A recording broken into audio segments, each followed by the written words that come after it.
Hello guys, welcome to our channel. मेरा नाम है दारव मोड और इस वीडियो में हम बात करने वाले हैं साइंस स्ट्रीम के बारे में। तो चलिए वीडियो शुरू करते हैं।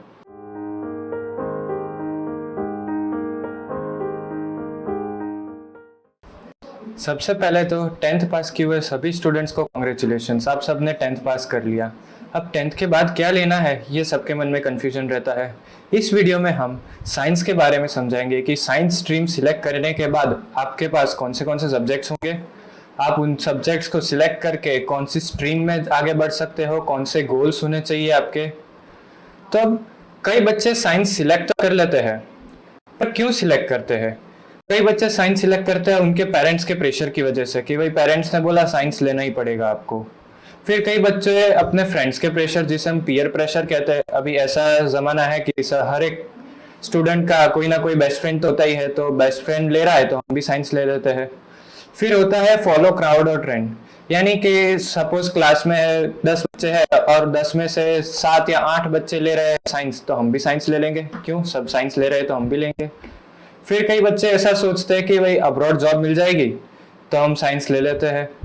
सच में ऐसा ही है, सब आपकी कैपेबिलिटी पे डिपेंड करता है। अब आपको साइंस एक्चुअली में क्यों चूज करना चाहिए? तो सबसे पहला पॉइंट आता है गोल। आपका अगर गोल सेट है कि आपको साइंस में इंजीनियरिंग करना है या मेडिकल करना है तो आपको साइंस लेना चाहिए। गोल नहीं है तो सेकंड पॉइंट होना चाहिए इंटरेस्ट। अगर आपका इंटरेस्ट पहचानो, आपने 10th में पढ़ाई की तो आपका इंटरेस्ट साइंस में है, मैथ्स में कौन से टाइप के मैथ्स में है, अलजेब्रिक मैथ्स आता है, स्टैटिस्टिक्स आता है, तो आप अपना इंटरेस्ट पहचानिए, इंटरेस्ट डेवलप कीजिए।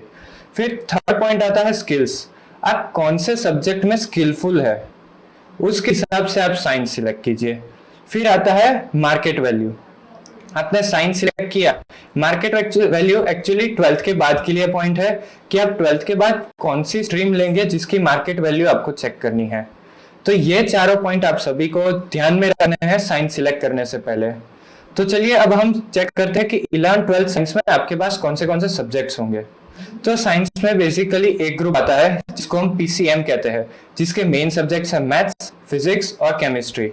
फिर आता है बी ग्रुप जिसे हम पीसीबी भी कहते हैं, जिसके मेन 3 सब्जेक्ट्स है बायोलॉजी, फिजिक्स, केमिस्ट्री। जैसा कि आपने देखा ए ग्रुप और बी ग्रुप में सिर्फ एक ही सब्जेक्ट का डिफरेंस है, बायोलॉजी और मैथमेटिक्स।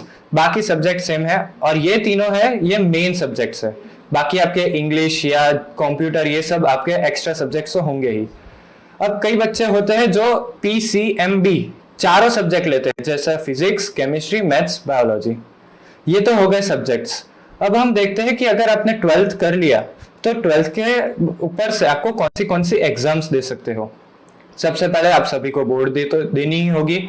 फिर आपको गुजकैट देनी होती है जो स्टेट लेवल एग्जाम है। स्टेट लेवल पे आपको कॉलेज में एडमिशन लेना है तो आपको गुजकैट कंपलसरी देनी पड़ेगी। फिर एक ग्रुप वालों के लिए आती है JEE, जॉइंट एंट्रेंस एग्जामिनेशन। ये है नेशनल लेवल की एग्जाम। इसके एग्जाम के रिजल्ट के बेस पे आपको आईआईटीज और एनआईटीज में एडमिशन मिल सकता है। ये 2 पार्ट में ली जाती है, जीई मेन और जी एडवांस्ड। फिर अब बी ग्रुप के लिए, बी ग्रुप में भी सेम बोर्ड्स और गुजकेट तो आपको देनी है।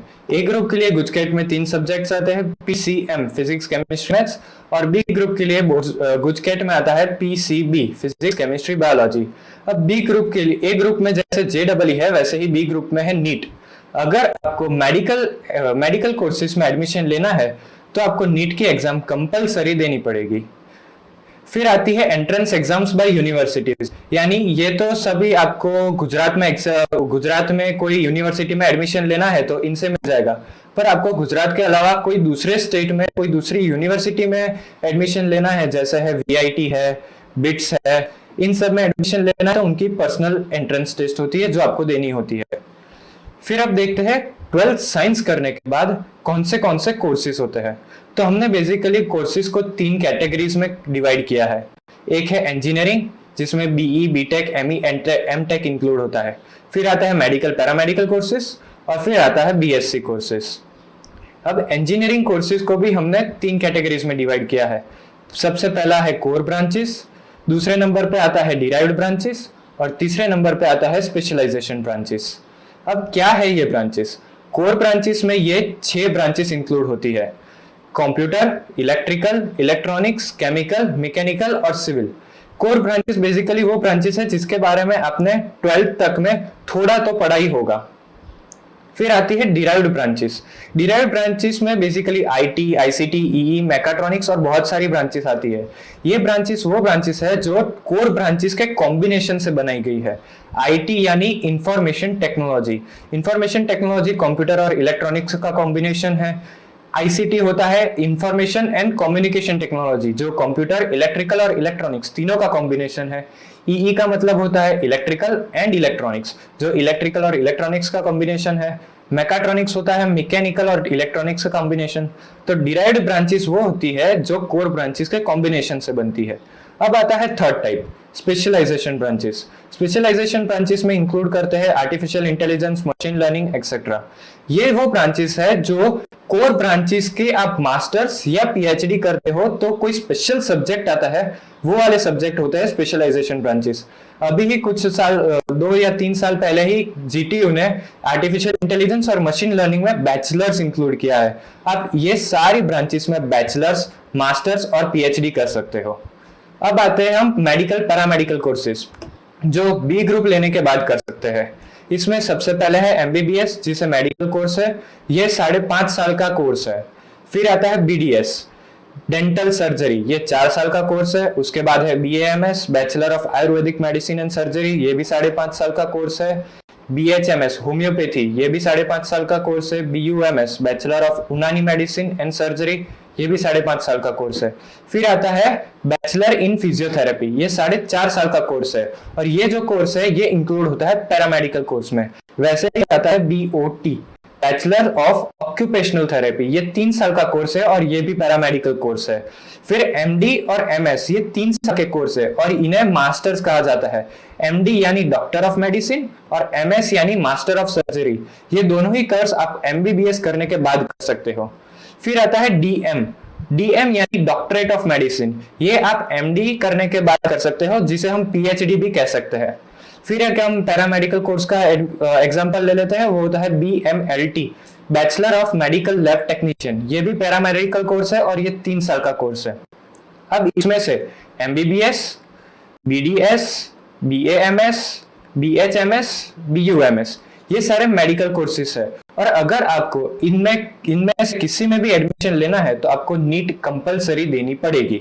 अगर आप बीपीटी यानी फिजियोथेरेपी, ऑक्यूपेशनल थेरेपी या मेडिकल लैब टेक्नीशियन या आप नर्सिंग भी कर सकते हो, जो पैरामेडिकल कोर्सेज में इंक्लूड होता है, उनके लिए आपको नीट कंपलसरी देनी जरूरी नहीं है, पर रेकमेंडेड है कि नीट में अच्छा स्कोर होगा तो उसमें अच्छी कॉलेज में एडमिशन मिलेगा।